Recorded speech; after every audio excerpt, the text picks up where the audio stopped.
वसुदेवसुतं देवं कंसचाणूरमर्दनं देवकी परमानन्दं कृष्णं वन्दे जगद्गुरुम्.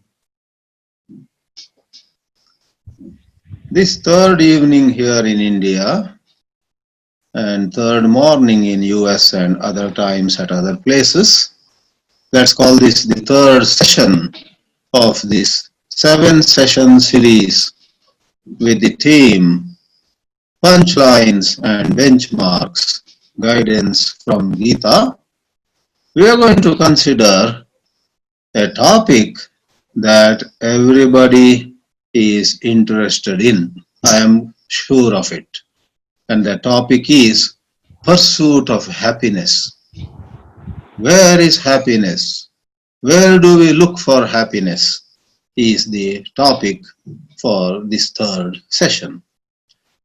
As all of us know, from the birth till our death, we are seeking happiness. When we get something for ourselves, it is with the motive of getting happiness.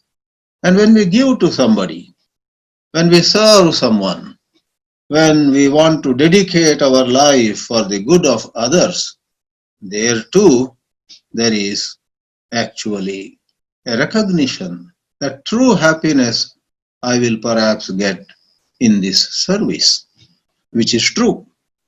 Sri Ramana Maharshi in Upadesha Sara says, whatever way you may adopt in the traditional language, karma or bhakti, yoga or jnana, finally the culmination of it all is when your mind stays in the self, in your own true nature, doesn't hang on to something outside. We will not go more into Ramana Maharshi. We are going to take up some punchlines, some quarters from the shlokas of Bhagavad Gita. So in this regard, I'm going to hit another sixer this evening, as I confessed on the first day itself. Confessed because I said I could not go far in cricket in my life. One of my elder brothers was an excellent chess player.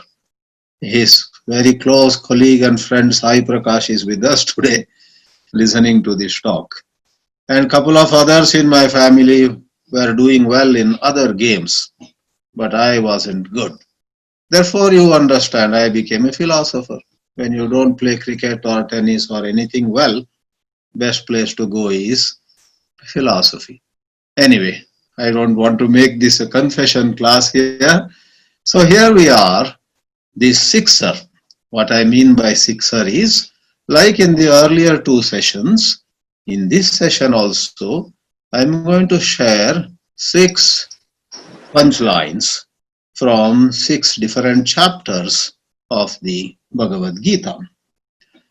In order to do that, let me quickly open a few simple slides, and they have in fact the quarters from the shlokas on one hand and couple of simple points on the other. Let me see whether I can first share the screen and then go one by one.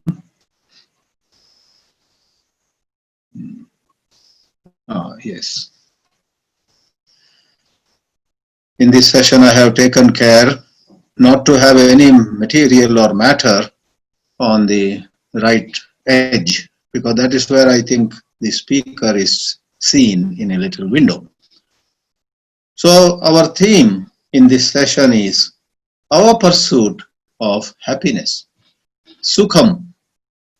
I must admit at this point that in the Bhagavad Gita, light on this topic of how we really attain lasting happiness, this light is thrown at a lot of places and using a number of different words. Somewhere Sri Krishna would use the word Shanti, how someone may get peace.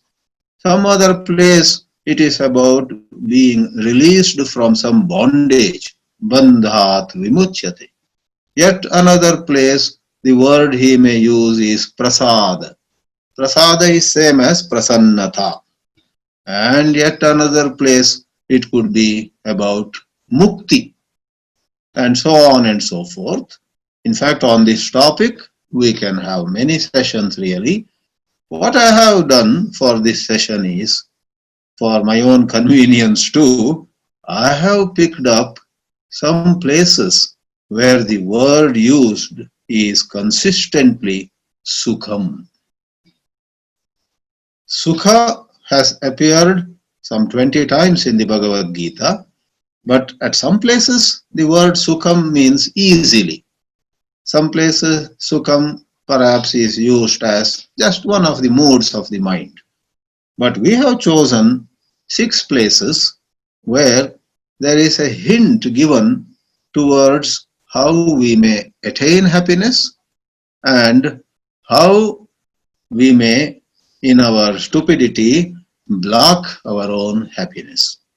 To be precise now, the first 3 slides that I will show are about how we generally block our happiness.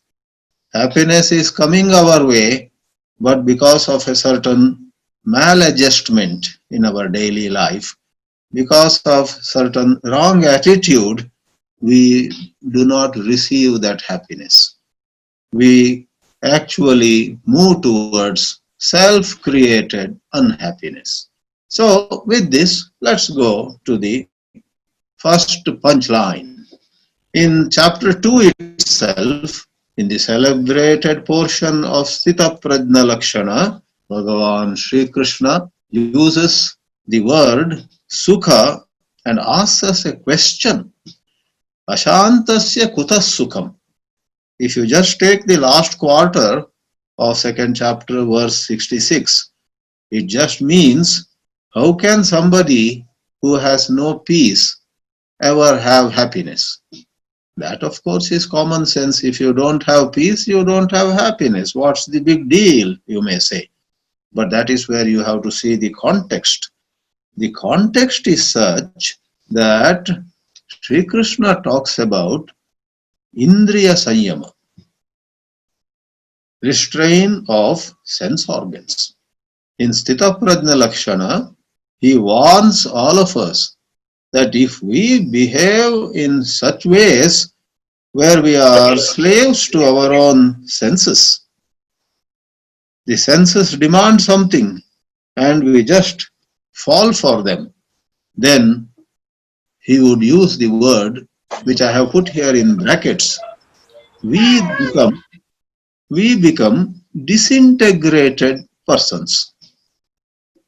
That is, for example, somebody is going towards, let's say, his office, and already he is a little late, but then on the way he gets a desire to drop in maybe at some restaurant and have some delicious breakfast over there, then go to the office.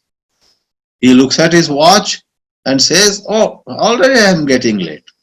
But then if he has such obedience to the sense demands and then breaks his journey and then goes late, and can imagine. So why do we call this ayukta? Yukta means united. Yukta means joined together. Yukta means integrated. So the shloka 66 begins like this. Nasti buddhira yuktasya nacha ayuktasya bhavana nacha abhavayata shantihi ashantasya kutas sukham. The 4th quarter thus brings a thought process to a culmination.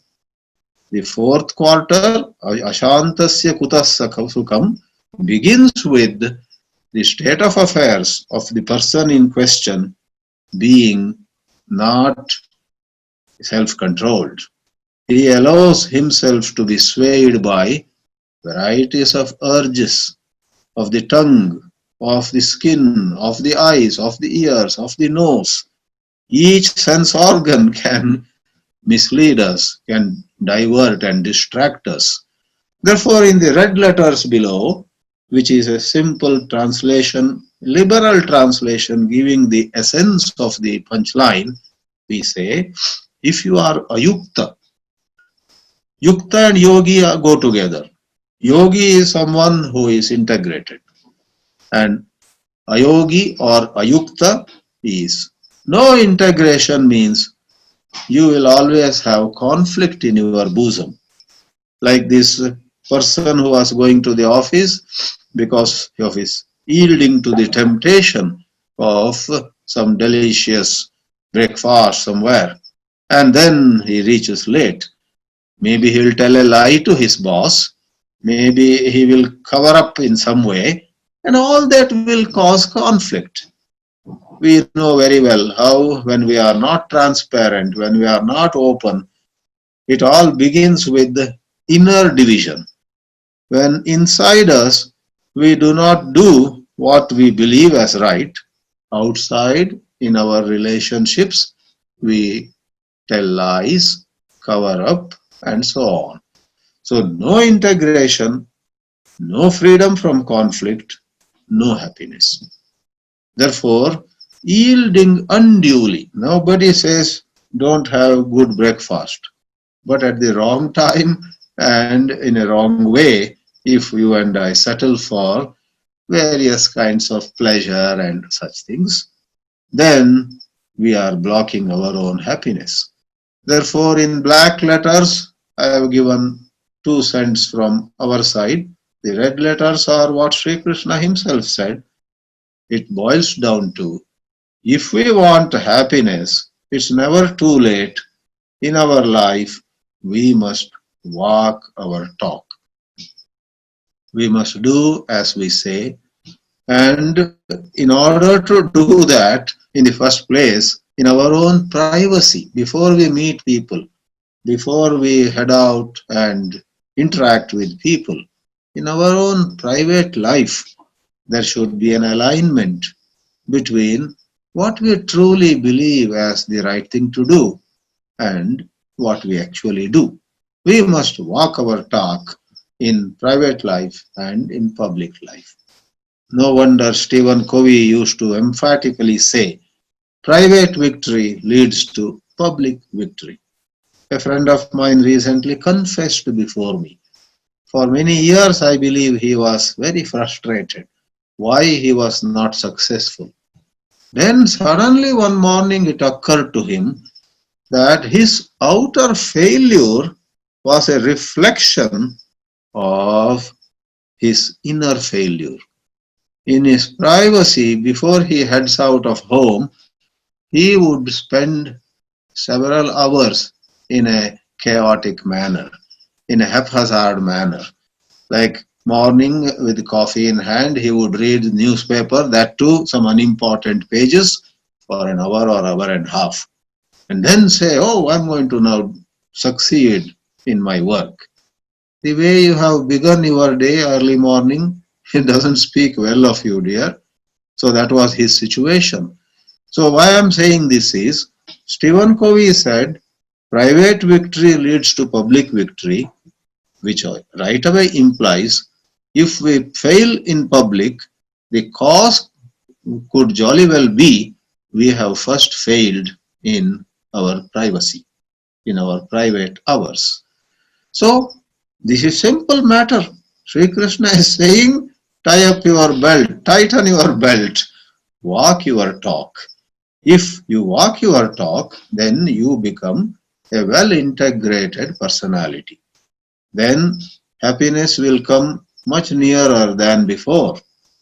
Now we go to the second way in which you and I, the speaker very much included, I am in the same boat as all of you do.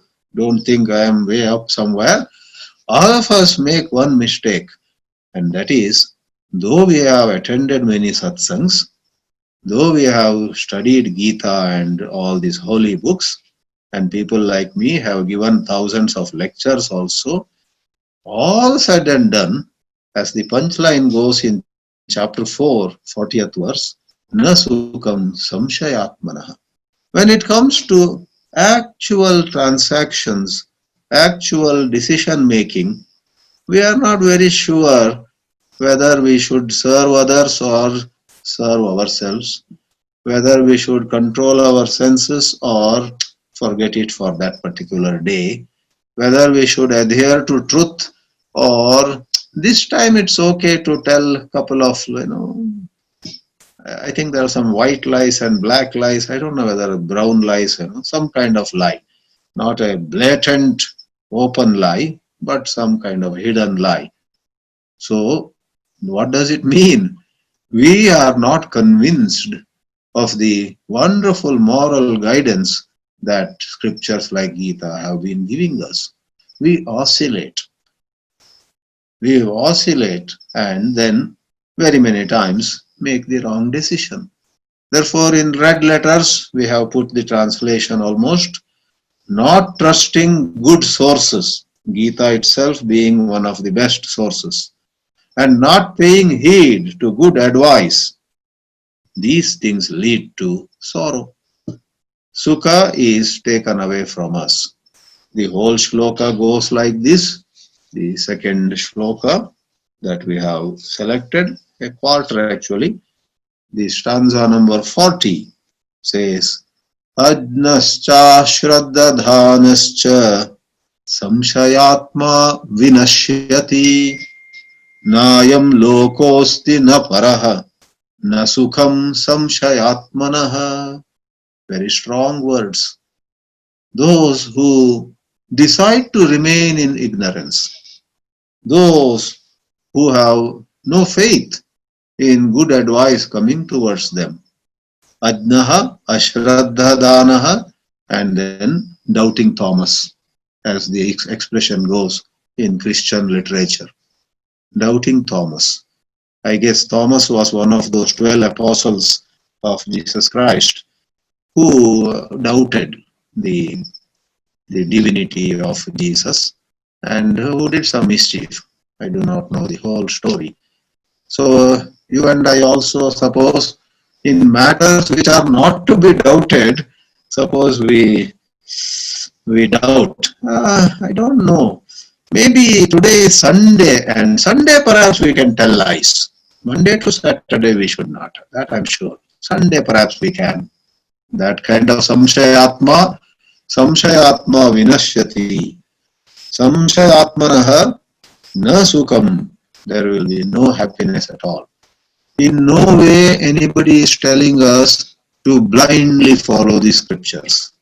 We must study, we must ask questions, we must engage competent teachers in good dialogues, in good faith, but not taking anything for its face value. Then things emerge to be very clear. We get harmonious, good wisdom.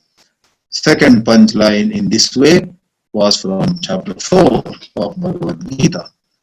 The third one too is about na sukham. 4, 5 and 6 will talk about how we get sukham.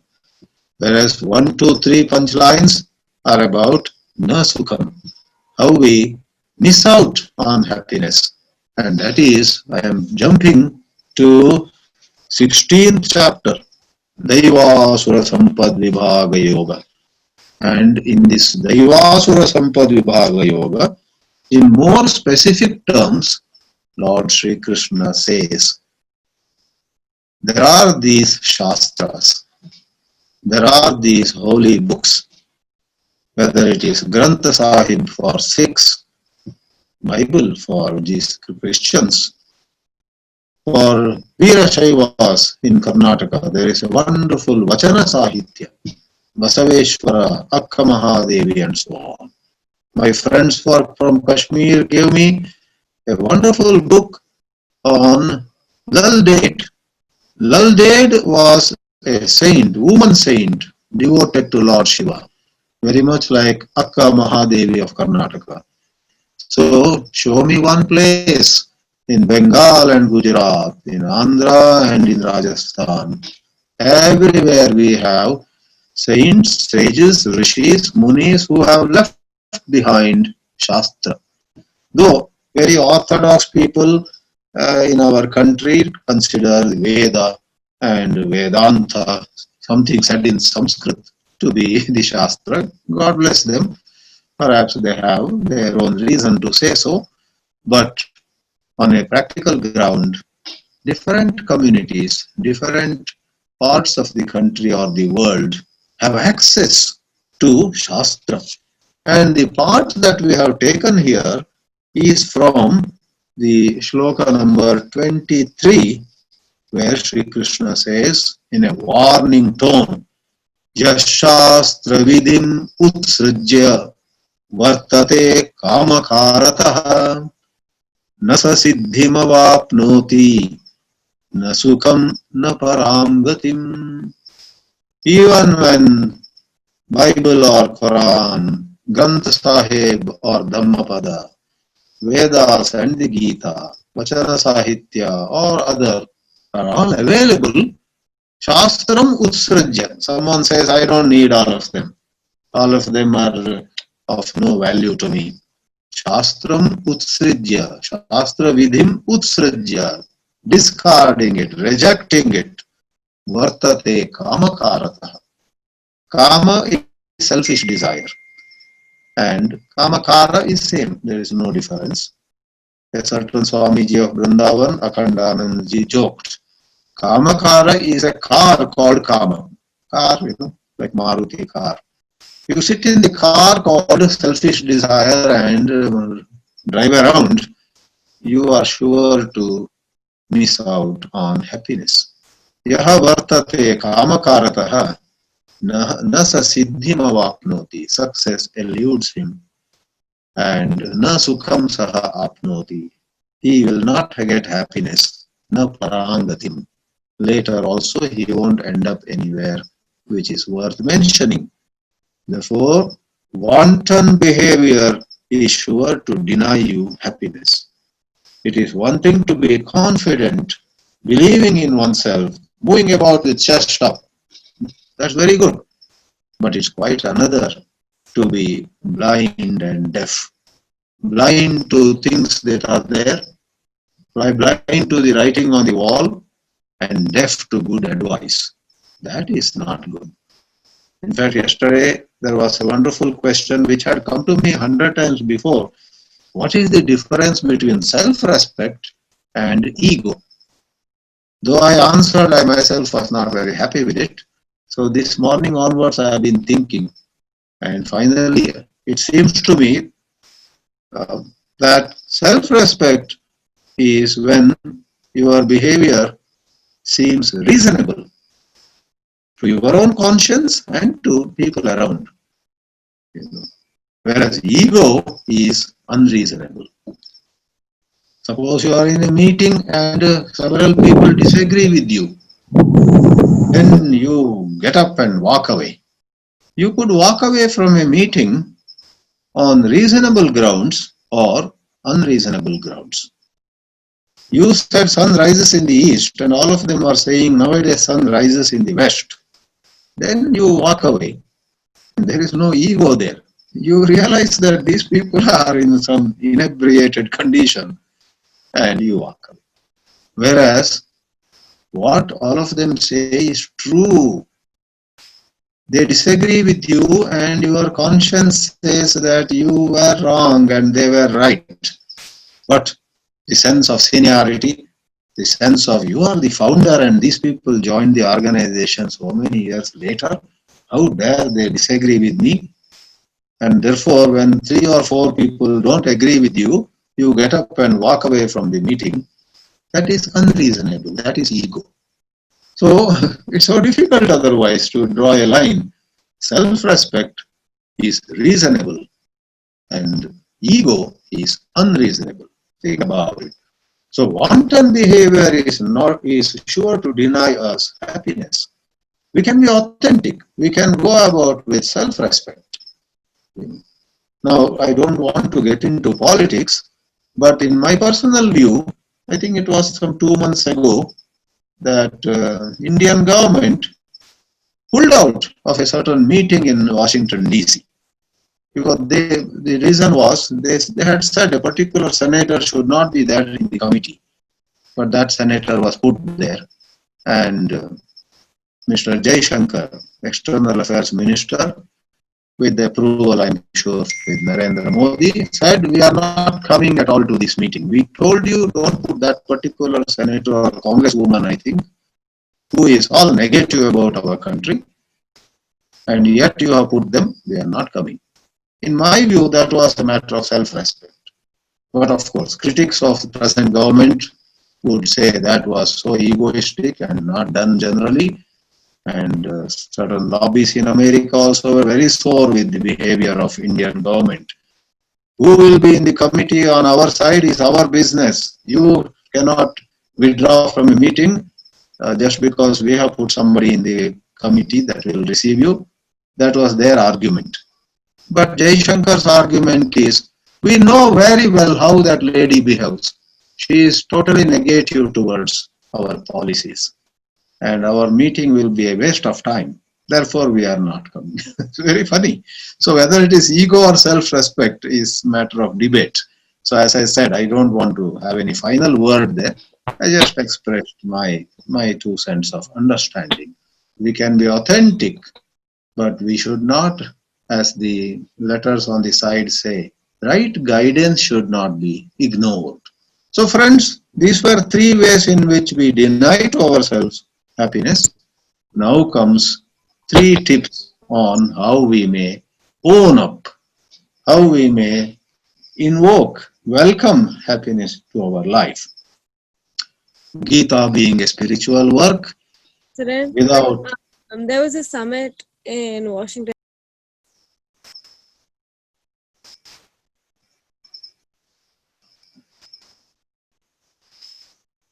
Gita being a spiritual work, we have to expect this. Sri Krishna says in chapter 5. In chapter 5, as you know, beautifully prepares the ground for chapter 6, which is on meditation. In chapter 5, Sri Krishna drops several hints at how the true happiness is inside you. The key expression I have used is Vindati Atmani Yat Sukham. Let me read for you the 21st verse. Bahya Sparshesh Vasaktatma. And the second quarter is what we have presented here. Vindatya Atmani Yat Sukham Sabrahma Yoga Yuktatma Sukhamakshayam Ashnute. He not only says Sukham Ashnute, Sukham Akshayam Ashnute. The meditator, the spiritual seeker, attains happiness which does not decay. Akshaya means it doesn't go away. Such lasting happiness. Where does he get it? Where are we to look for happiness? Atman. Look within. The search does not end on some Himalayan peak. The search does not end in a distant planet.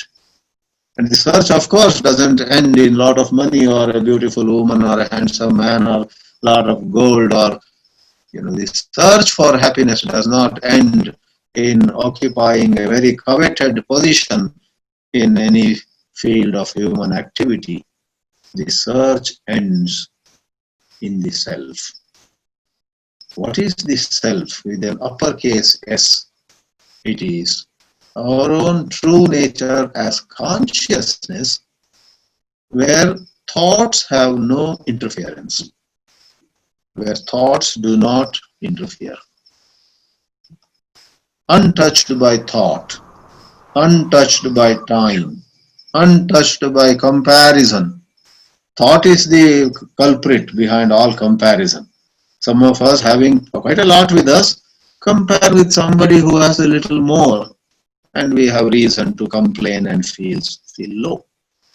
So who is comparing? It is the mind. And this comparison This wanting to be ahead of others, etc., is a kind of falsehood. Why should we be ahead? Imagine in a primary class, class 2 or something like that. All the parents want their child to stand first in the class. Is it possible for all children to be first? The teacher at the end of the term says, I am glad to tell all the parents that every one of the children here has stood first in the class.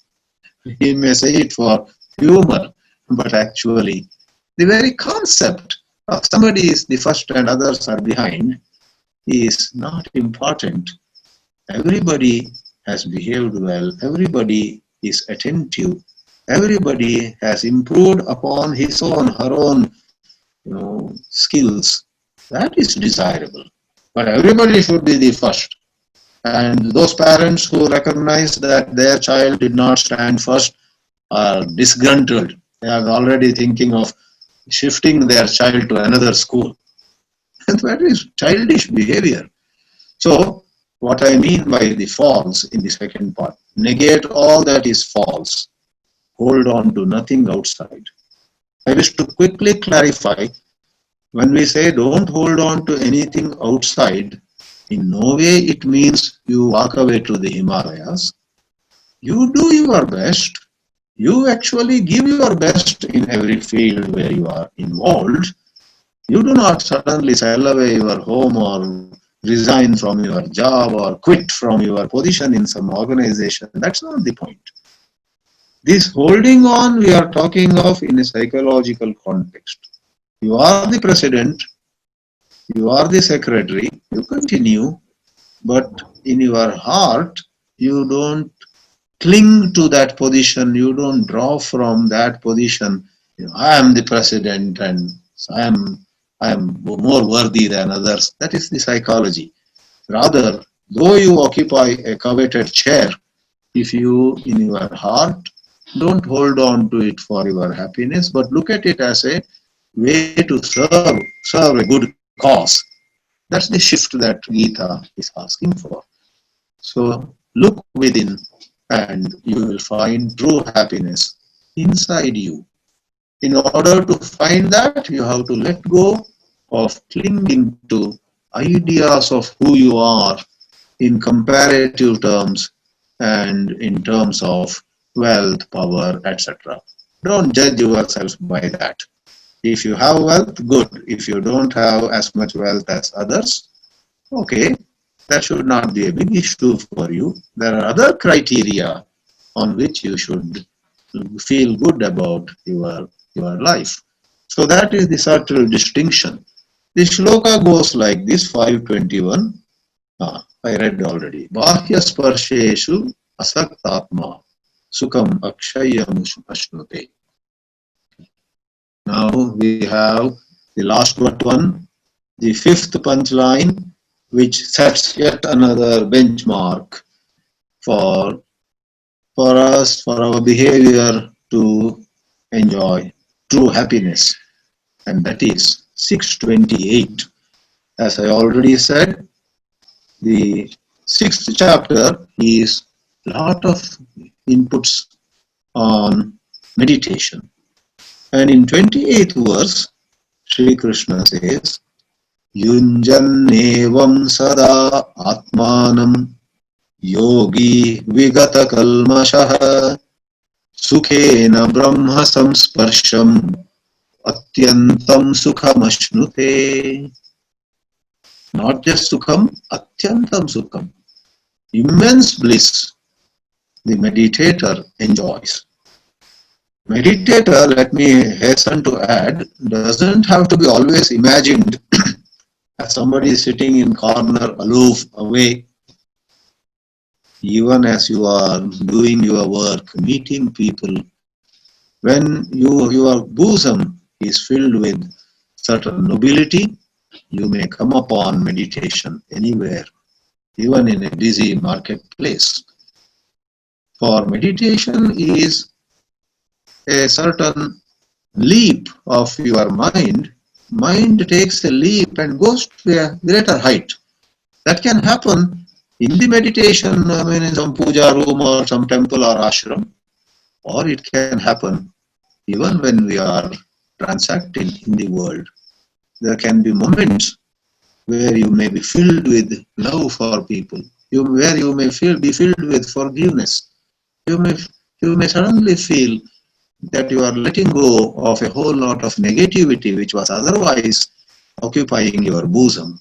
In the letting go of that negativity, grudge or revenge or anger, there is meditation happening. So, Atyantam Sukham Ashnute. In one of the quotes of Ramana Maharshi, he says, every day or very often, you and I do experience great bliss. For example, in deep sleep, in deep dreamless sleep, we are extremely happy. There is no money with us at that time, there is no sense pleasure, there is no position, power. Mind is quiet, we are happy. In samadhi, trance, or sometimes we faint. All others around us are crying, oh, this man fainted, hi, hi. But we, suppose we have fainted, are in supreme bliss at that time. And then they treat us and somehow they bring us back to consciousness. And then, of course, we too say, I don't know what happened. But what was your experience like? The experience was bliss. And Maharshi Ramana's quote this is, when a desired object is got, at different phases of life, different things which we desire make us happy when we get them. When we were in primary school in our good old times, even if we got some new pencil or a new pen, how happy we would have been. And equally, when an undesirable person is taken away, especially in adult life, we become so filled with likes and dislikes. Even in a satsang, we look around, not in an online satsang. Online also you can see who else has come by seeing a little picture of theirs. But otherwise at places, you see, oh, she has come. Why do such people come here? She is not spiritual. Our mind starts commenting. So when an undesirable person is taken away, we experience happiness. So it's not always getting something, sometimes getting rid of something. So the inside secret is when the mind which was agitated drops its agitation, it becomes peaceful. So Sukham, Atyantam Sukham Ashnute. With this, the last but not the least, again, is about how it is all about the state of mind, not achievements outside, not winning an argument with somebody. In chapter 18, from where I have drawn the last punchline, there is almost a beautiful essay on happiness. In fact, the whole lecture today could have been on the 5 verses in chapter 18, starting from 33 or so. You have the dissertation. He gives, in fact, a short discourse starting from 36. This is the 36. He says to Arjuna, Arjun, I will now tell you about Sukha. And Sukha is of 3 kinds. Sattvika Sukha, Rajasa Sukha, and Tamasa Sukha. And each of them is described in wonderful detail. We will stick to Sattvika Sukha. In 37, chapter 18, Yattadagre Vishamiva Pariname Amratopamam Tatsukam Satvikam Proktam Atma Buddhi Prasadajam.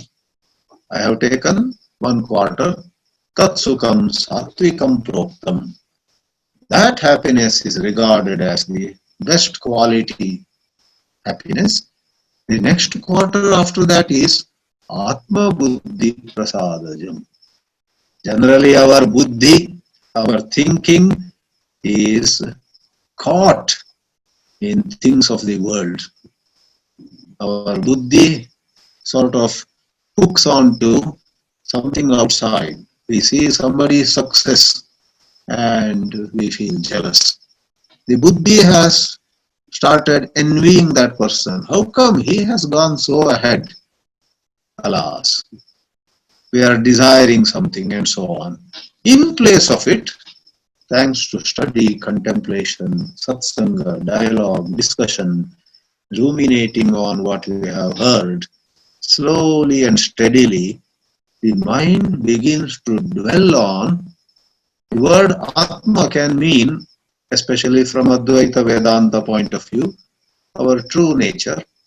But without going to the Advaita, as one of the translators in the pocket book that I have of Bhagavad Gita, he says it is Paramatma. All right.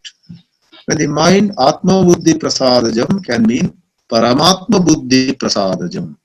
When the mind, rather than being jealous of somebody who became successful somewhere where I failed, or thinking of some object which I am not able to get and getting frustrated, if the mind enjoys thoughts of God, enjoys thoughts of the pure self, enjoys the Vedanta insights, that happiness is unparalleled. So, understanding of the greatness of Atma, understanding of greatness of Paramatma or Bhagavan, then that happiness is sattvic. Therefore, friends, it's not by an outer conquest, but by inner. I was about to write conquest, then I said, not really. It's an inner submission. Not submission in a very negative sense or some cowardly submission. So we call it wise submission. We realize that we are with God. And why are we to care? Why are we to fear? Why are we to think we are a failure? Nothing of that sort. This is all a tamasha going on in the world. I am fine. I am with God. Or Advaita, I am one with God. Whichever way. Wise submission. That is when there is a certain uncaused happiness. All along our happiness seemed to be caused by something outside. Here it is not caused by anything. It is so natural. It feels as though this was with me, but I didn't recognize it all these days. Here I am taking note of it. In this way, 3 ways where we block our happiness, 3 ways where we claim our happiness, and much more is said in the Bhagavad Gita. As per the suggestion of somebody, I created one more slide. Here we have all the 6 pointers, all the 6 punchlines. Ashantasya kutas sukham, emphasizing personality integration. Na sukham samshayatmanaha, emphasizing paying heed to good advice. Na sukham na parangatim, where shastras are specifically brought in. Vindati atmaniyat sukham, discover happiness deep inside you. Atyantam sukham ashnute, meditate, handle your mind. And lastly, satvikam proktam, contemplate on God. Call it God, call it Atma, call it Mano Nirodha. These are different dimensions of a process of inner journey, and that can coexist with service to society or service in your own field. Let me pause here, and as we always do, welcome some questions. Om Namo Narayana.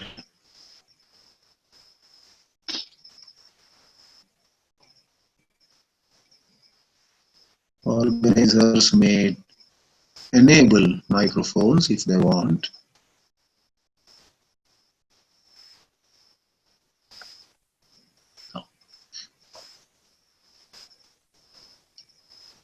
Swamiji, can I say something? Sai Prakash here. Yes, Sai, tell me. In the beginning, you said that happiness can come, in 2 ways. One is, of course, when you're happy that you're happy.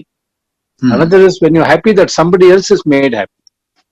I think it's very Yes. interesting because, Yeah. when we do some surveys, Yeah. we always think that we're making that person happy, but actually we are doing it because we feel happy that we are doing it. Ah, So yeah. it's a selfish thing. It is not that we are doing selfless service. It's actually selfish. Doesn't matter True. actually. That's true. Therefore, that is the science behind altruism. One gets a superior kind of happiness in that. I don't feel superior, but anyway, it is happiness.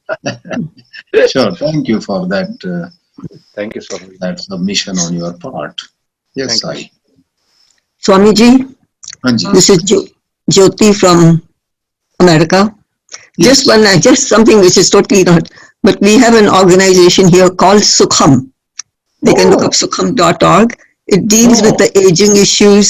Particularly, we started that because of this, first generation Indians who are now getting older, Yeah. provide them with services of aging.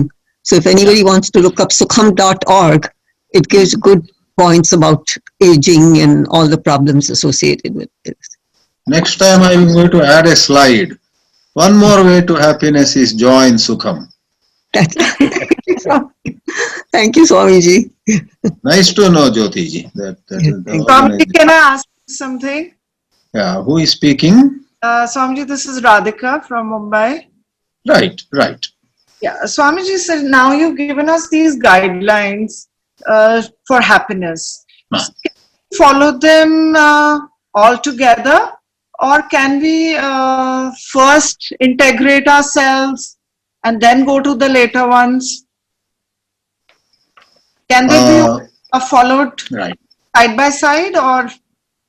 Right. Yes. This is a question that comes up in many similar contexts. So the answer to this is you take this integration as primary area of exertion. We are going to work more on integration. Most of us need to integrate ourselves first, but don't delay attending to those other tips. Don't delay too much. Let them be secondary.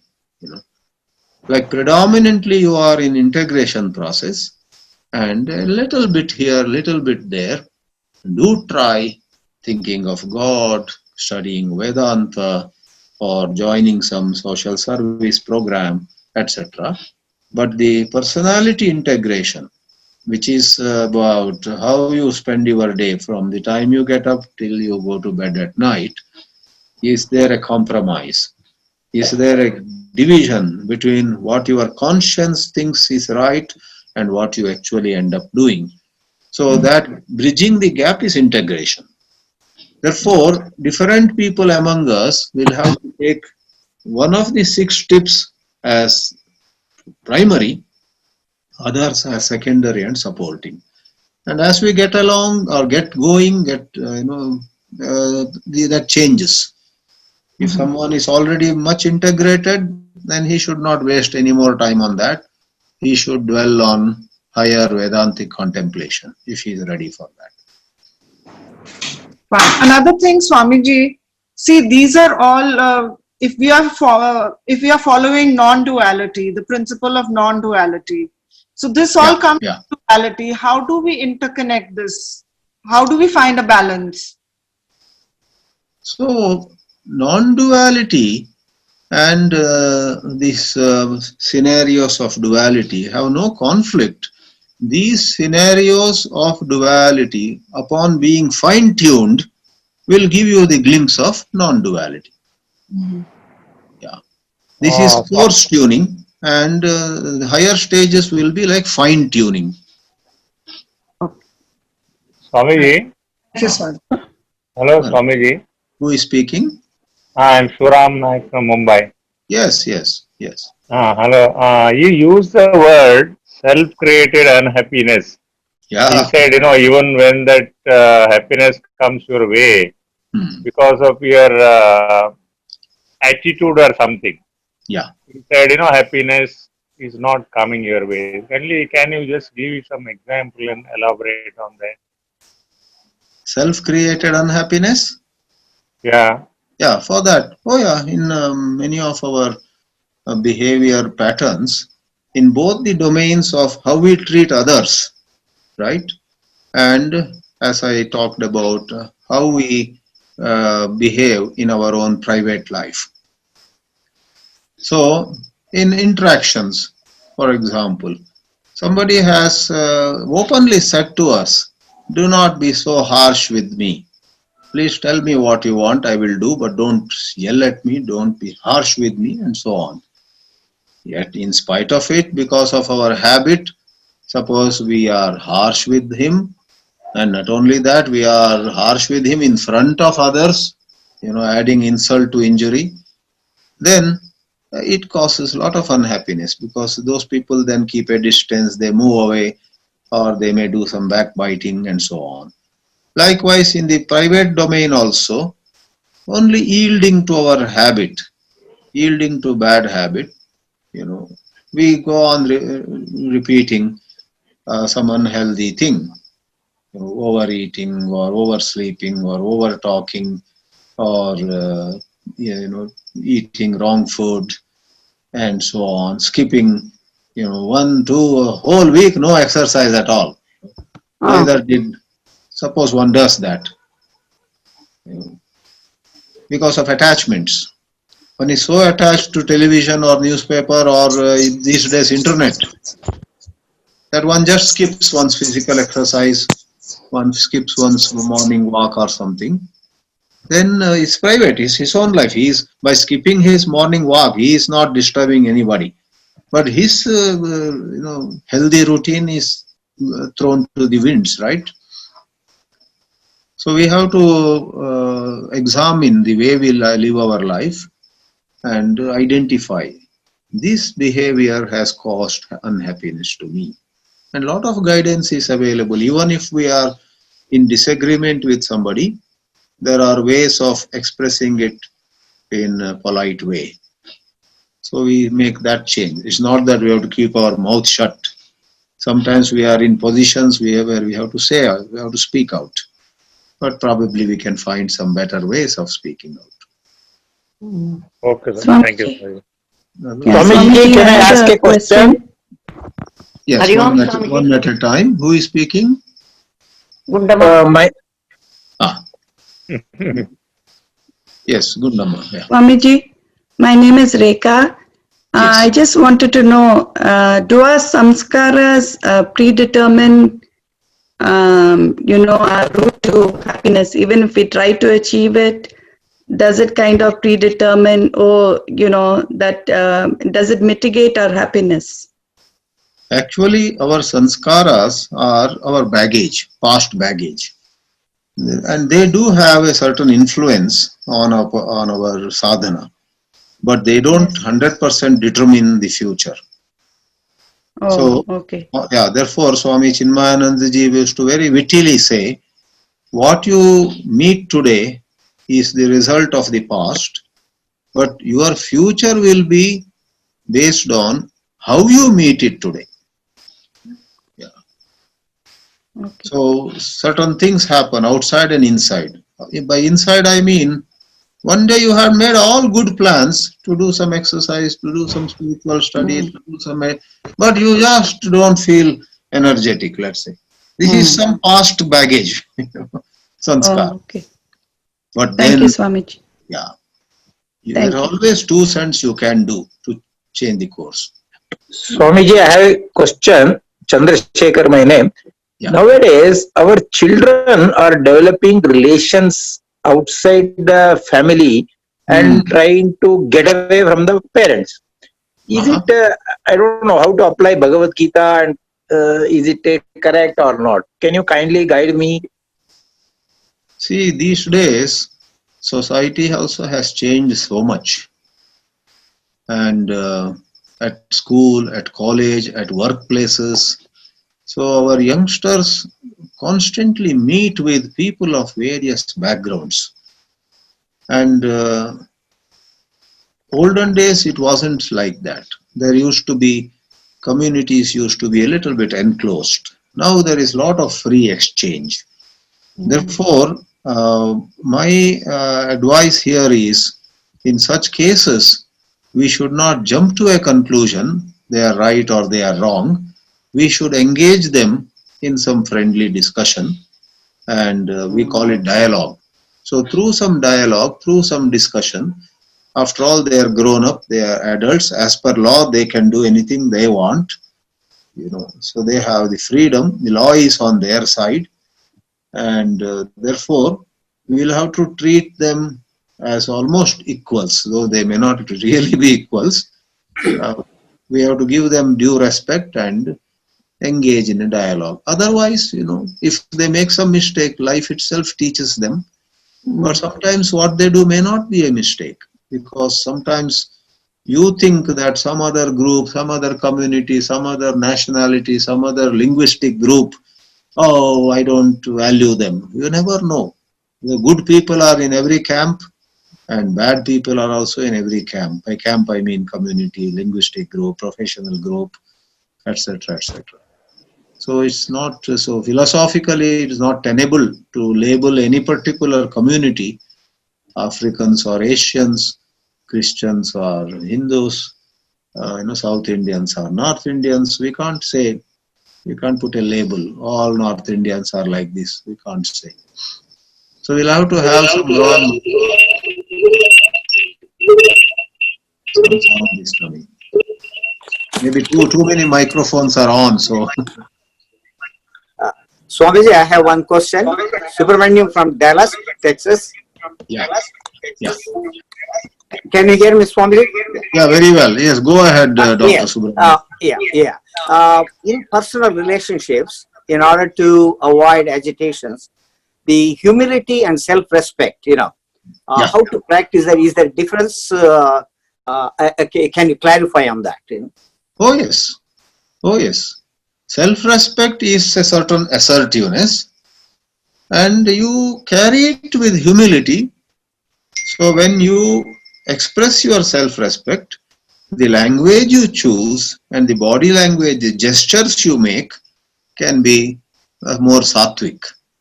Like I talked of somebody walking away from a meeting. He can do it in a very impolite manner, or he can do it saying, excuse me, please carry on your meeting. I will excuse myself. Thank you. He goes. So he protects his self-respect, but he doesn't mean to insult the people there. At least he did not use any language or gesture of that kind. Very good. Thanks. Yeah, both have to be balanced.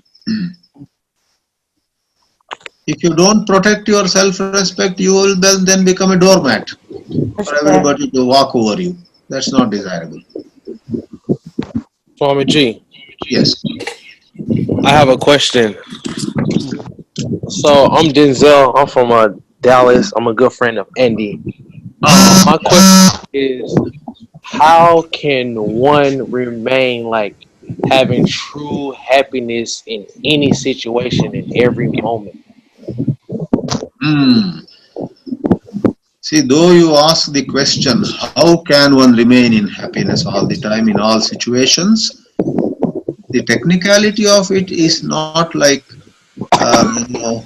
this is the way, step 1, step 2, step 3. Happiness is a side product of a maturing process. So, live day after day in ways that are well aligned with your values. With your values. You don't have to imitate somebody. Your own heart says, these are the good things to do daily. These are the right ways. Therefore, be yourself. Be, within the framework of the personality that nature has given you, within that framework of your personality, do things which your conscience says are the good things. So there is a maturing process. Your conflicts will reduce, and your self-worth, self-respect, etc. will increase. Even when 10 people stand and criticize you, your heart will say, well, all of them are criticizing me, but I know why I have done whatever I have done. So that kind of conflict-free bosom will be yours. Therefore, it's an integrated approach. It's not some quick fix. So you can maintain happiness. Yeah, if not happiness, that's a big word. You can maintain a certain state of no conflict, no agitation, when you have been constantly working on your own values, living your values. Draw guidance from everywhere and make your own selection. Hari Om Swamiji. Hari Om. Om We'll Swamiji. take another one or two questions, then we'll conclude. Yeah. Swamiji, Yeah. Please mention your name. my name is Dhruv. Yes, Dhruv. Yeah, Dhruv Thakkar. Yeah. How are you? That's your question. Yeah, I'm going. Well, I'm going. talking on happiness at this moment, I am happy. I don't know how I will. Okay, bye. Bye-bye. Okay, last question for this session. Namaste, Swamiji. Who is saying namaste? This is Arundhati from Bangalore. Arundhati, please tell me. Yeah, Swamiji, I'm been working continuously even during this COVID issue. And I've never taken any break. I used to enjoy my work.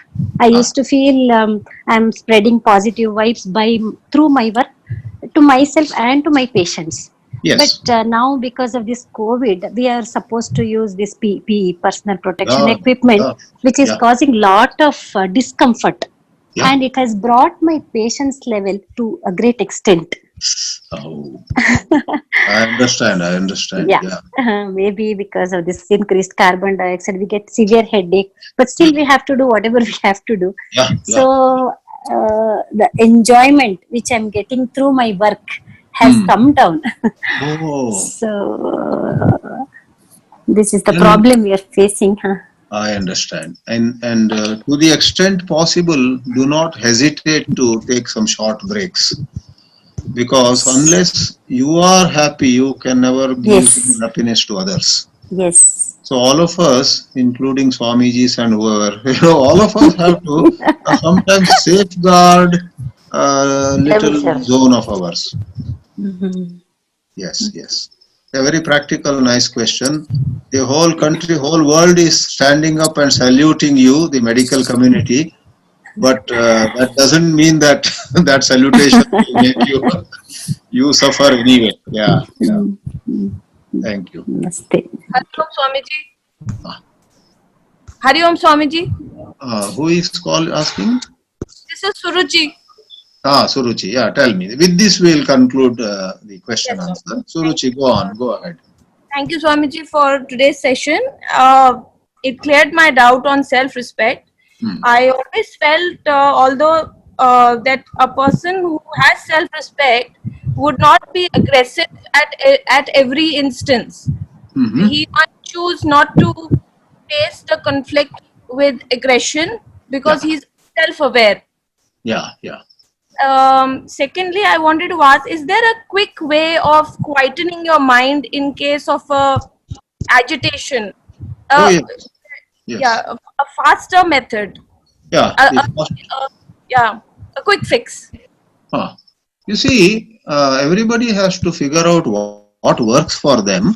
And one well-known method that works for a lot of people is some breathing exercise. Just to go to a corner for 5 minutes. Though people are expecting you to be with them, they give me a 5 minutes break. You go inside and do regulated breathing. Mind becomes calm. This works for a lot of people. Therefore, programs like Vipassana and all have become so common and popular. But then there are people who actually who have natural love for God. For them, Namasmarana, reciting maybe their mantra or reciting Vishnu Sahasranama, some such thing, that helps. So there are some, you should keep several recipes ready with you, and whichever works best for you, you should use it more and more. All right, let us pause here, and I think Sudakshina is ready now. Thank you, Swamiji. Let's hear Sudakshina. Hari Om. Guidance from Bhagavad Gita. Swamiji made it quite very interesting on the true happiness. Now Sudakshina is ready, so she will sing a bhajan, sing a song now. Sudakshina. Pranam, am I audible? Yes, you're clear. Yeah, please start. Okay. Pranam Swamiji. The discourse was very helpful, and just my humble offering for the evening. Hope you like it. मोहे लागे लगन हरि चरणन की, मोहे लागे लगन हरि चरणन की, चरण बिना कछु नहीं भावे, चरण बिना कछु नहीं भावे, जग माया सब सपनन की, जग माया सब सपनन की, मोहे लागे लगन हरि चरणन की, मोहे लागे लगन हरि चरणन की, भव सागर सब सूखी गयो है, भव सागर सब सूखी गयो है, भव सागर सब सूखी गयो है, फिकर नहीं मोहे तरनन की, फिकर नहीं मोहे तरनन की, मोहे लागे लगन हरि चरणन की, मोहे लागे लगन हरि चरणन की, मीरा के प्रभु गिरधर नागर, मीरा के प्रभु गिरधर नागर, मीरा के प्रभु गिरधर नागर, मीरा के प्रभु गिरधर नागर, आस वही गुरु शरणन की, आस वही गुरु शरणन की, मोहे लागे लगन हरि चरणन की, चरण बिना कछु नहीं भावे, चरण बिना कछु नहीं भावे, जग माया सब सपनन की, जग माया सब सपनन की, मोहे लागे लगन हरि चरणन की, मोहे लागे लगन हरि चरणन की, मोहे लागे लगन हरि चरणन की. Thank you so much. Very nice. Hari Om Sudakshina, thank you.